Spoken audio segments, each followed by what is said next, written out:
Hi friends, welcome to RATNPSC study centre. நம்ம இன்றைக்கி வந்து 2019 ப்ரீவியஸ் இயர் கொஷின் வந்து பார்ப்போம். தமிழ் என்ன கொடுத்துருக்காங்க அப்படின்னா, பின்வரும் தொடரில் உள்ள நிகழ்கால வினைமுற்றை தேர்வு செய்க அப்படின்னு கொடுத்துருக்காங்க.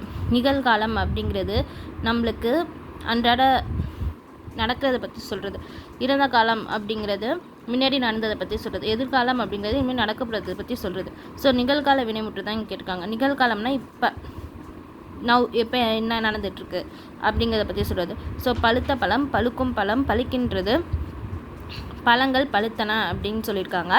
பழுத்த பழம் அப்படிங்கிறது இங்கே வந்து இறந்த காலத்தை குறிக்குது. பழுக்கும் பழம் அப்படிங்கிறது எதிர்காலத்தை குறிக்கிறது. பழிக்கின்றது அப்படிங்கிறது தான் நிகழ்காலத்தை குறிக்கிறது.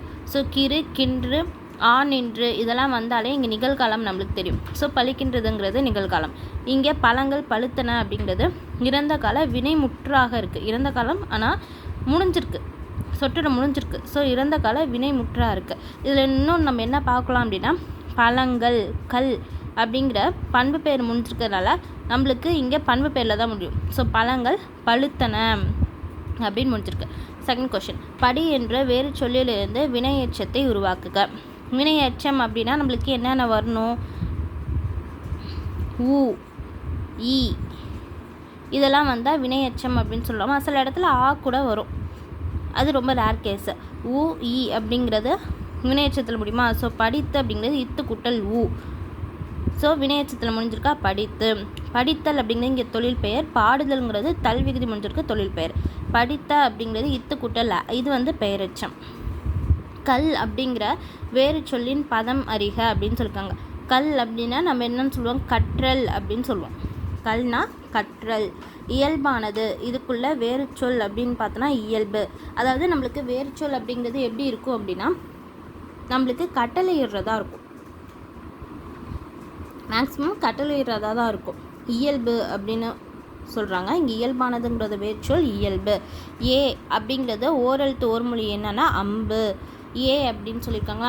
நம்ம நார்மலாக ஏலேயே நிறைய சொல்லியிருப்போம், படிச்சிருப்போம். என்னென்ன அப்படின்னா ஏகலையன் அப்படிங்கிறதெல்லாம் படிச்சிருப்போம்.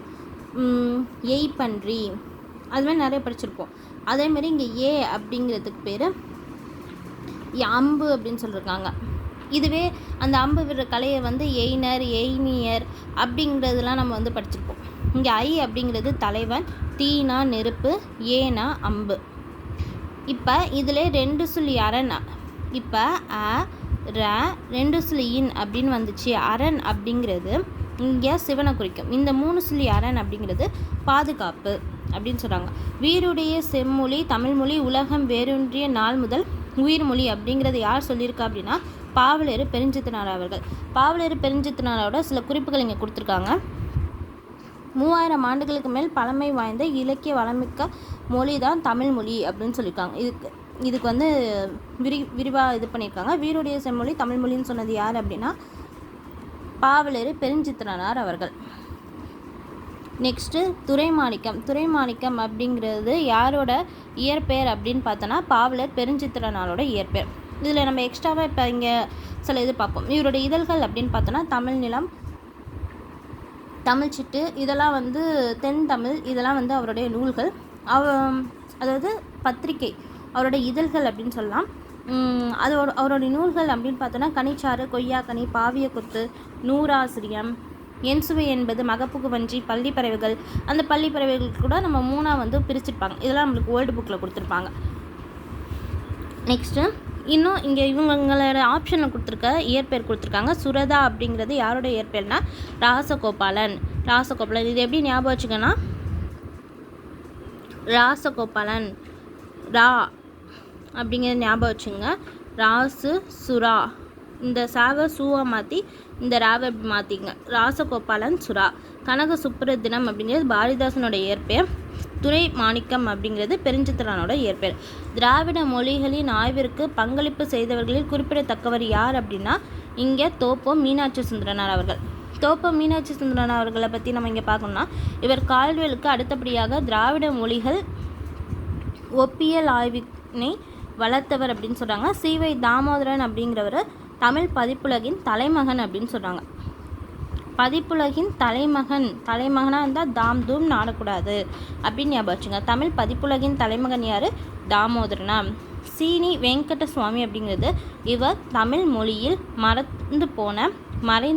மறந்து போன அளவு கடந்த செய்திகளை தம் ஆய்வில் மூலம் உலகறிய செய்தவர். யார்? சீனி வெங்கடசுவாமி. இங்கே நம்மளுக்கு என்ன கொஸ்டின் கொடுத்துருக்காங்க? திராவிட மொழிகளின் ஆய்விற்கு பங்களிப்பு செய்தவர்களில் குறிப்பிடத்தக்கவர் யார் அப்படின்னா தோப்பை மீனாட்சி சுந்தரனார். பரிதிமார் கலைஞர் நடத்திய வந்த ஞான போதினி என்னும் இதழை தொடங்கி வைத்தவர் யாருன்னா மூசி பூர்ணலிங்கம் அவர்கள். 19ஆம் நூற்றாண்டில் இதில் தமிழுக்கு தொண்டாற்றியவர்களுள் குறிப்பிடத்தக்கவர் பரிதிமார் கலைஞர். இவர் மூசி பூர்ணலிங்கம் என்பவர் தொடங்கிய ஞான போதினி என்னும் இதழை பரிதிமார் கலைஞர் தொடர்ந்து நடத்தி வந்தார்.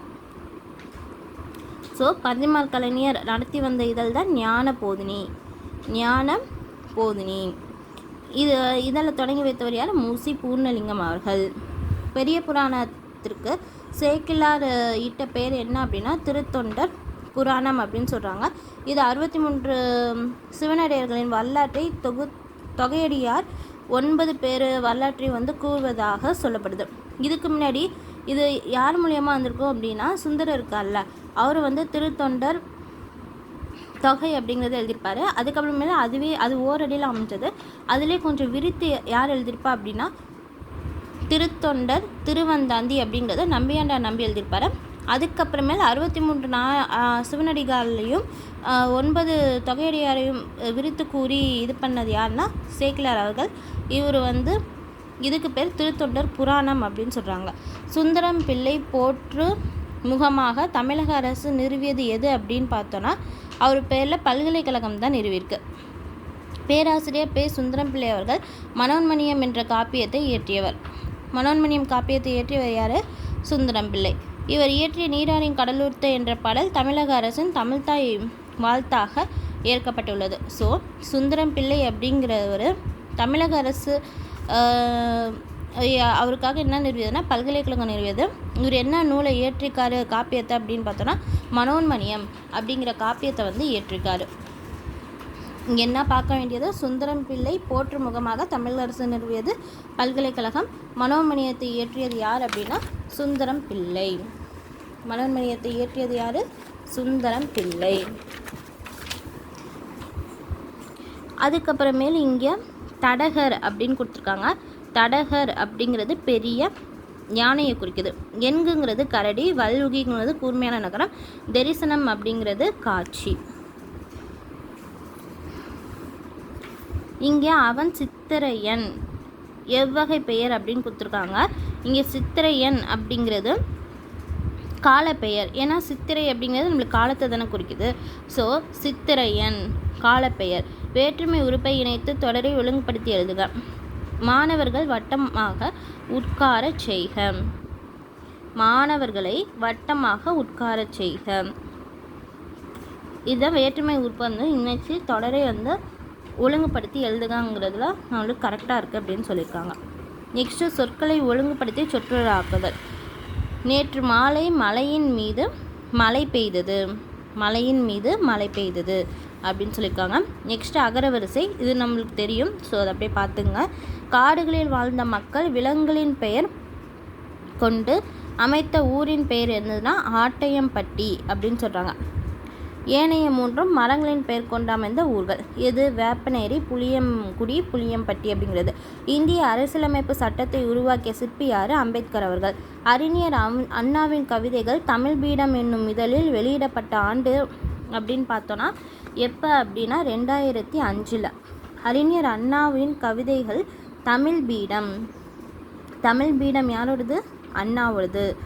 திரும்பி இன்னொருத்தர சொல்லுங்கள். தமிழ் பீடம் யாரோடது? அண்ணாவோடது. இதை எப்போ இதழில் வெளியிட்டாங்கன்னா 2005. அறிஞர் அண்ணாவின் கவிதைகள் தமிழ் பீடம் என்ற இதழில் 2005 வெளிவந்தன. இந்த மாத இதழின் ஆசிரியராக இருந்தவர் யார் அப்படின்னு பார்த்தோன்னா உவமை கவிஞர் சுரதா அவர்கள். அவர்களின் மகன் கல்லாடன் ஆவார். இந்த மாத இதழின் ஆசிரியராக இருந்தவர் சுரதா அவர்கள். அறிஞர் அண்ணாவின் கவிதைகள் தமிழ் பீடம் என்னும் இதழில், அதாவது இதோட ஆசிரியர் சுரதா. அறிஞர் அண்ணா அவரோட கவிதையை இந்த தமிழ் பீடத்தில்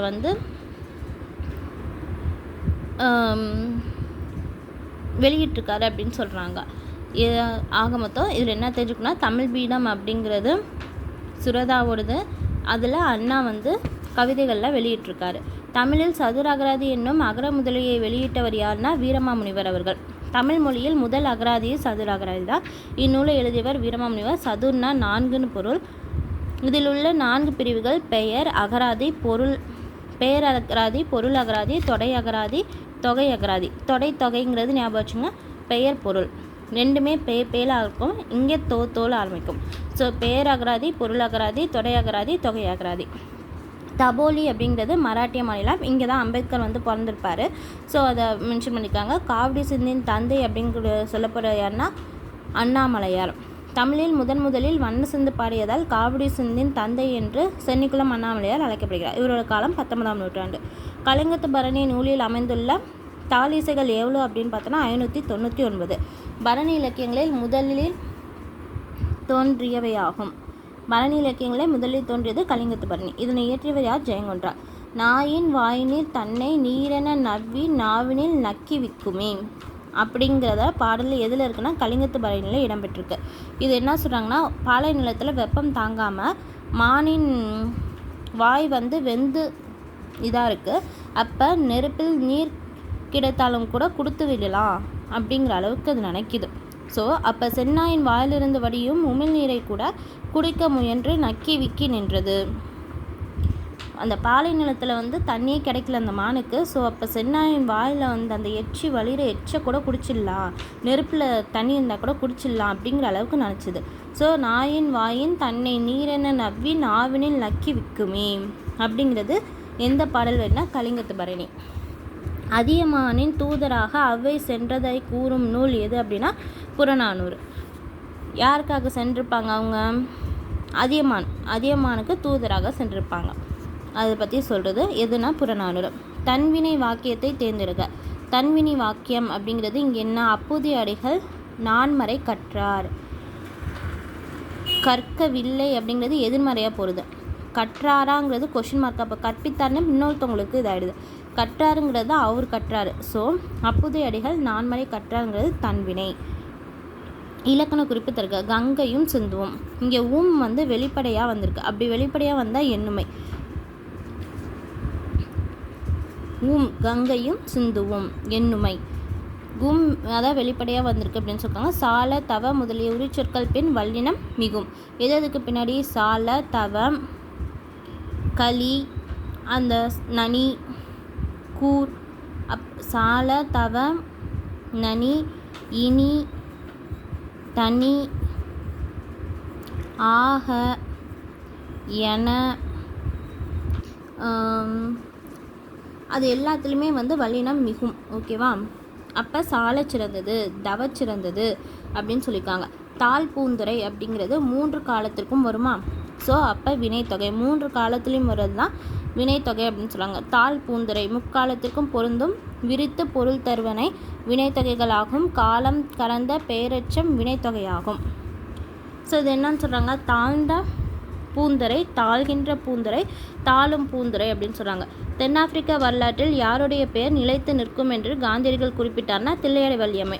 தில்லையாடி வள்ளியம்மை அங்கே தென்னாப்பிரிக்காவில் அந்த திருமண வயது சட்டம் இதுக்காக சட்டம் போட்டிருப்பாங்க, செல்லாதுன்னு சொல்லிட்டு அதுக்காக போராடினாங்க.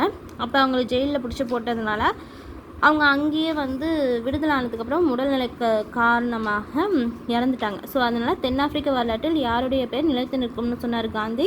தில்லையாடி வள்ளியம்மை. உலகம் உருண்டையானது என்பதனை தம் தொலைநோக்கியால் கண்டறிந்தவர் யார் அப்படின்னு பார்த்தோன்னா கலீலியோ அவர்கள்.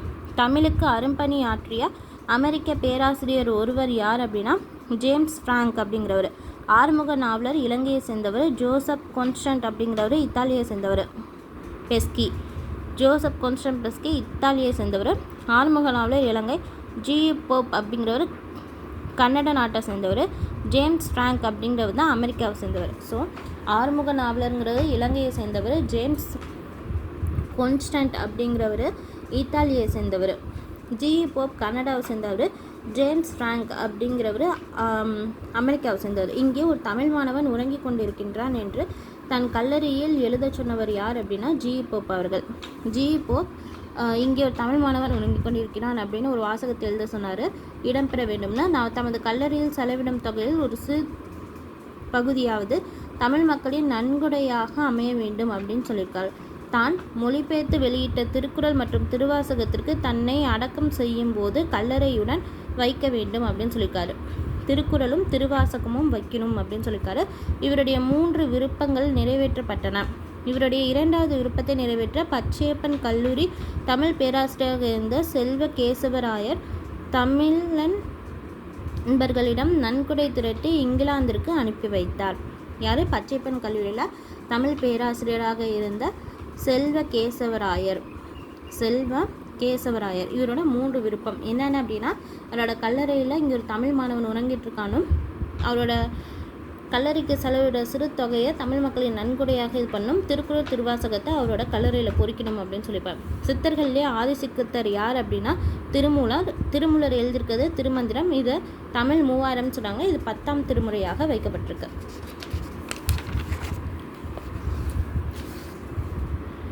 நெக்ஸ்ட்டு லிட்டன் பிரபு எழுதிய ரகசியவழி என்ற நூலை தழுவி வெளிவந்த நூல் தான் மனோன்மணியம். ஸோ சுந்தரனார் அவர்கள் இயற்றிய நூல் மனோன்மணியமாகும். இது பாண்டிய நாட்டின் மன்னராகிய சீவக சிந்தாமணியின் மகள் மனோன்மணியின் வரலாற்றை கூறும் நாடக நூலாகும். இந்நாடகம் லிட்டன் பிரபு என்பவர் ஆங்கிலத்தில் எழுதிய ரகசியவழி என்னும் நூலை தழுவி எழுதப்பட்டது. இது வழிநூலாயினும் முதல் நூல் என்று கூறத்தக்க அளவு சிறப்புடையது. இந்நூலில் இடையே சீவக சிந்தாமணி சரிதம் என்னும் துணைக்கதை ஒன்றும் இடம்பெற்றுள்ளது. இந்நூலில் 5 அங்கங்கள் மற்றும் 20 காட்சிகள் இடம்பெற்றுள்ளன.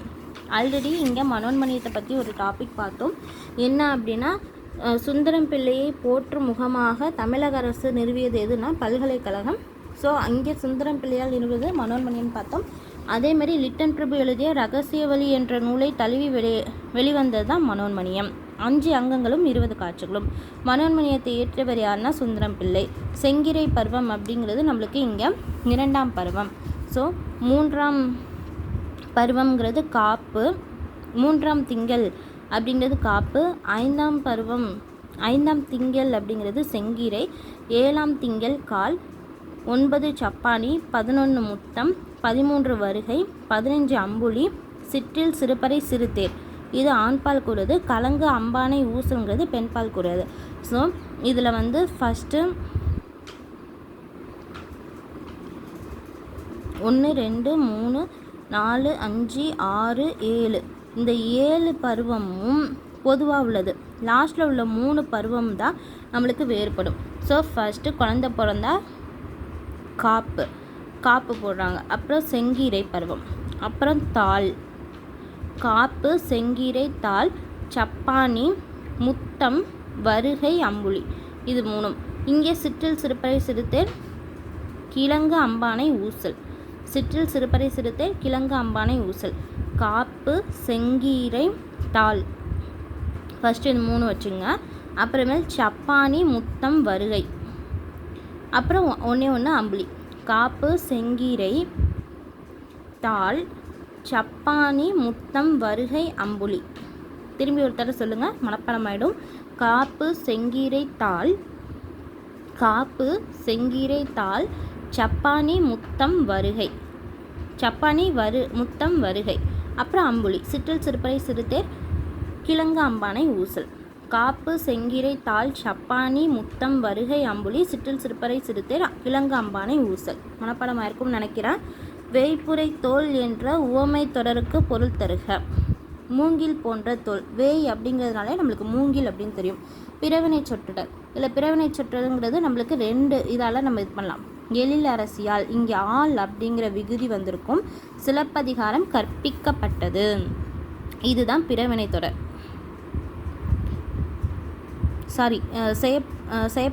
செயற்பாட்டு வினை அப்படின்னு சொல்லுவாங்க. இங்கே எழிலரசு சிலப்பதிகாரம் கற்றால் அப்படிங்கிறது இது என்னன்னு சொல்லுவோம் அப்படின்னா தன்வினை அப்படின்னு சொல்லுவோம். இது தன்வினைன்னு சொல்லுவோம். இங்கே ஆள், இங்கே பட்டது, ஒடு, அது மாதிரி சில வார்த்தைலாம் வந்து இங்கே ஆள் வந்துச்சு அப்படின்னா செயற்பாட்டு வினை. எழிலரசு சிலப்பதிகாரம் கல்லால் அப்படின்னு சொல்லியிருக்காங்க. கல்லால் அப்படிங்கிறது எதிர்மறை தொடர். எழிலரசு சிலப்பதிகாரம் கற்பித்தால் அப்படிங்கிறது இங்கே தான் பிவி இதெல்லாம் வரும். அதெல்லாம் வந்துச்சுன்னா தான் பிறவினை தொடர். நெக்ஸ்ட்டு தாய்மொழியை உயிராக போற்றுமாறு ஆசிரியர் மாணவர்களிடம் கூறினார். இது எவ்வகை வாக்கியம்னா நேர்குற்று வாக்கியம். நேராக அவர் சொல்கிறாரு. ஸோ நேர்குற்று வாக்கியம்.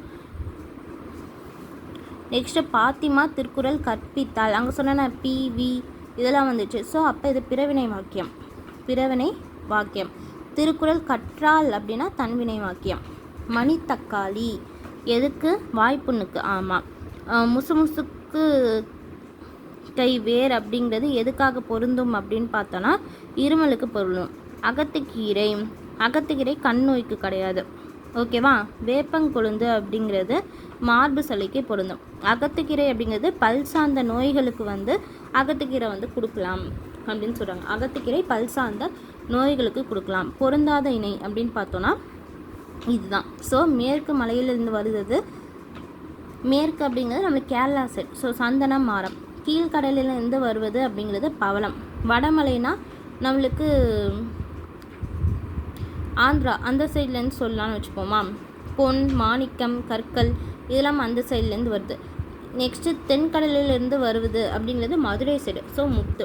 மேற்கு மலை சந்தன மரம், கீழ்கடலிலிருந்து பவளம், வடமலையிலிருந்து பொன், மாணிக்கம், தென்கடலிலிருந்து முத்து. உள்நாட்டிலிருந்து தரைவழி வந்தவை எது அப்படின்னா மிளகு. கறி அப்படிங்கிறது மிளகு அப்படின்னு சொல்லுவோம். இதுவே இப்போ இந்த கறி கொடுக்குறாங்க. இந்த கறி அப்படின்னா காய்கறி அரி அந்த மாதிரி. கறிங்கிறது யானை அது மாதிரிலாம் குறிக்கும். இந்த கறிங்கிறது மிளகு. தென்னாட்டை தன்னந்தனியை ஆண்ட பெண்ணரசி என்னும் புகழை பெற்றவர் யார் அப்படின்னா ராணி மங்கம்மாள் அவர்கள். யார்? ராணி மங்கம்மாள் அவர்கள். வாழ்வினிர் செம்மைய செய்பவள் நீயே என்ற பாடலை தமிழ் வாழ்த்தாக ஏற்றுக்கொண்டது எந்த அரசு அப்படின்னு பார்த்தோன்னா புதுவை அரசு. யாரோட பாடல் அப்படின்னா பாரதிதாசனோட பாடல். இவர் புதுவை அரசு தமிழ்தாய் வாழ்த்தாக ஏற்றுக்கொண்டது. இளங்கோவடிகள் தண்டமிழ்நாசன் சாத்தான் நன்னூர் புலவன் என்று யாரை பாராட்டுகிறார்னா சீத்தலை சாத்தனார் அவர்களை பாராட்டுகிறார். வாசிகர், அப்பர், தர்மசேனர், தாண்டகவேந்தர் இதெல்லாம் சொல்கிறது யார் அப்படின்னா திருநாவுக்கரசர். வாசிகர், அப்பர், தர்மசேனர், தாண்டகவேந்தர் இது எல்லாமே அப்பரை குறிக்குது. தாண்டகம் பாடுறதுனால இவர் தாண்டகவேந்தர் அப்படின்னு அழைக்கப்படுறாரு. ஏர்முனைக்கு நேரிங்கே எதுவும் இல்லை என்றும் நம்ம வாழ்வில் பஞ்சம் இல்லை அப்படின்னு சொன்னது யார் அப்படின்னா மருதகாசி அவர்கள். அதாவது திரை இசை கவித்திலகமான மருதகாசி அவர்கள் இயற்றிய இந்த பாடல் அவர் இயற்றிய பாடல்கள் அடங்கிய தொகுப்பு நூலில் சமூகம் என்ற தலைப்பில் இடம்பெற்றுள்ளது. ஏர்முனைக்கு நேரிங்கே எதுவும் இல்லை என்றும் நம்ம வாழ்வில் பஞ்சமே இல்லை அப்படின்னு சொல்லியிருக்காரு மருதகாசி. செல்வம் செவிலி, அதாவது செல்வ செவிலி அப்படிங்கிறது இலக்கண குறிப்பு என்னென்னா உருவகம். உவமைக்கு பொருளுக்கும் வேறுபாடின்றி உவமையே பொருளாக கூறுவது உருவகம் அப்படின்னு சொல்கிறாங்க. இன்ப வெள்ளம், அடிமலர், செல்வ செவிலி இது எல்லாமே உருவகத்தை குறிக்கிறது. அடிமலர், இன்ப வெள்ளம். குன்றேறிய யானை போல் கண்டற்றல் தன் கை தொன்றுக செய்வான் வினை அப்படிங்கிறது கை. இதில் கை தொன்று அப்படிங்கிறது கைப்பொருள் அப்படிங்கிற மீனிங்கில் வரும். நெக்ஸ்ட்டு பற்றுக, பற்றான்,